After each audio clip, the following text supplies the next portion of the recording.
The Castle of Chambord, located in the Loire Valley, is one of the most recognizable castles in the world, because of its very distinctive French Renaissance architecture, which blends traditional French medieval forms with classical Renaissance structures.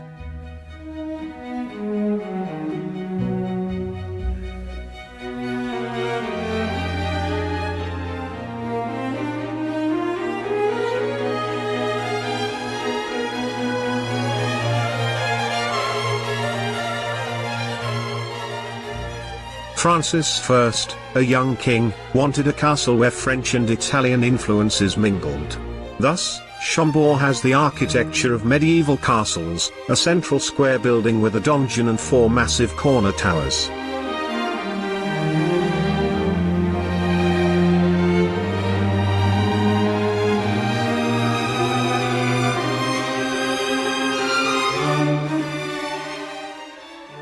Construction of the chateau began in 1519, inspired by Leonardo da Vinci, who died that year. Chambord was altered considerably during the 28 years of its construction.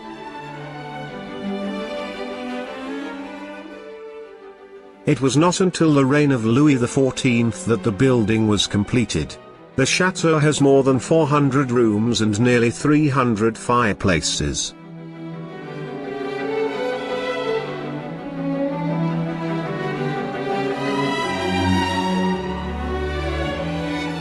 King Louis XIV occasionally resided at the chateau during his reign. In 1670 Molière debuted his famous comedy The Bourgeois Gentleman at Chambord in the presence of the Sun King and his court.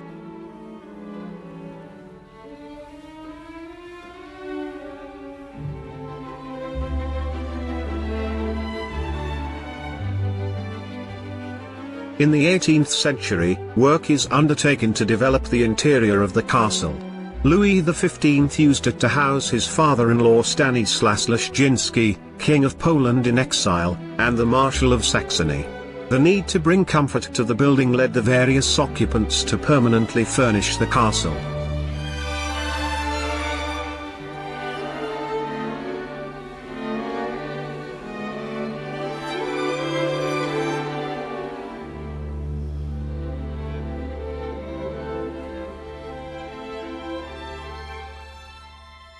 During the Revolution, the castle was looted, the furniture was sold, but the building escaped destruction.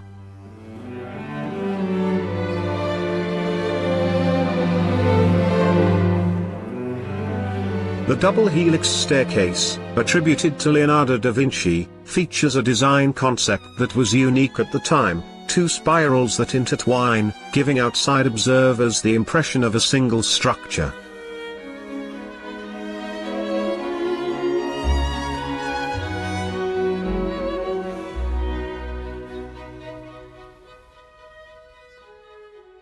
The Castle of Chambord houses a substantial collection of painting, tapestries and furniture.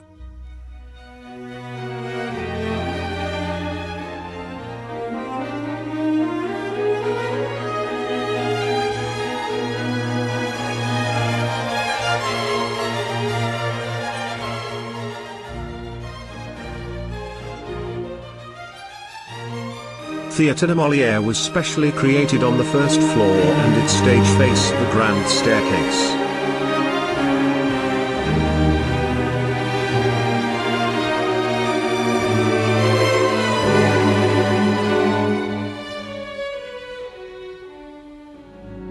Louis XIV made his first visit to Chambord at the age of 12. Over the next 35 years he made a total of 8 more trips there, mainly in autumn, to hunt and entertain the court. In 1680 he assigned his architect to create a new official royal apartment and to finish the work started by Francis I.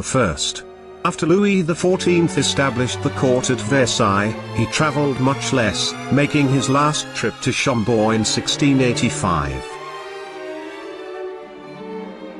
Queen's apartment, shown here, was originally the rooms of Francis I and then of Maria Theresa of Austria in 17th century.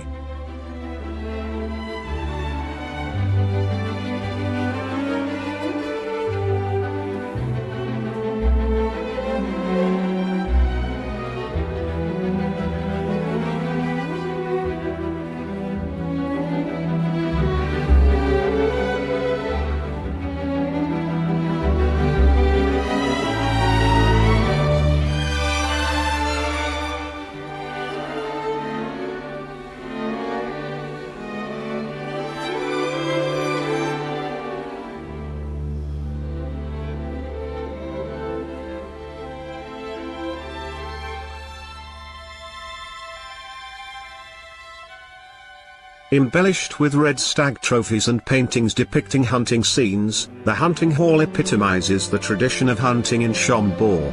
Under the reign of Louis XV it served as lodging for his father-in-law.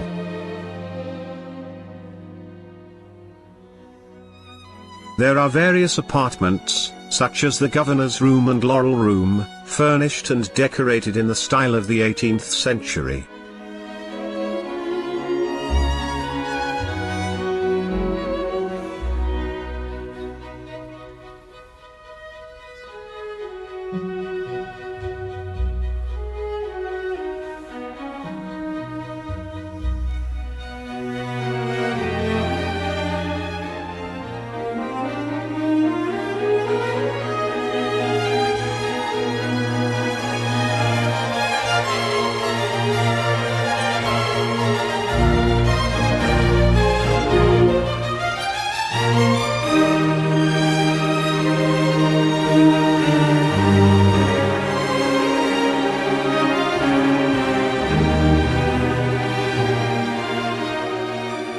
Museum of the Count of Chambord, perhaps one of the most interesting parts of the chateau, can be found on the first floor.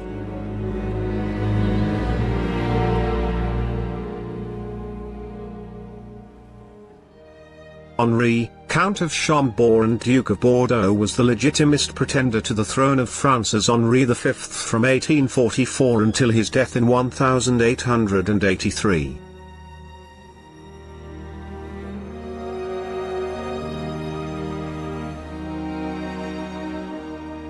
The unfortunate pretender to the French throne only visited Chambord once, as his presence in post-revolutionary France was not particularly welcome.